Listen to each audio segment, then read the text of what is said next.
ఈరోజు సున్నుండి ఎలా చేసుకోవాలో చూపిస్తాను. శనగబ్యాళ్ళు, పెసలు, అలోవెరా, తులసి, కస్తూరి పసుపు అంటే తెల్ల పసుపు, అలోవెరాని పొడి చేసుకొని మిక్సీలోనే వేసుకోవాలి. తెల్ల పసుపును కూడా పొడి చేసి పక్కన పెట్టుకొని శనగబ్యాళ్ళు ఆడించుకొని ఆ సున్నుండిలో ఈ కస్తూరి పసుపు, ఈ అలోవెరా కలిపి ఒక డబ్బాకి సపరేట్గా తీసి పెట్టుకున్నాను. కొరవ, అలోవెరా, కస్తూరి పసుపు కలిపిన దాంట్లో తులసి వేసి ఇంకొక డబ్బాకి రెడీ చేసుకుని పక్కన పెట్టుకున్నాను. ఇది లేడీస్కి చాలా మంచిది.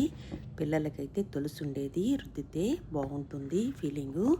పెద్దోళ్ళు అయితే ఈ తులసి వేయకుండా ఇంకో డబ్బాలో ఉండే రకంగా చేసుకొని ఒంటికి రుద్దుకుంటే చాలా ఫీలింగ్ బాగుంటుంది. స్నానం చేసిన తర్వాత ఫీలింగ్ చాలా బాగుంటుంది.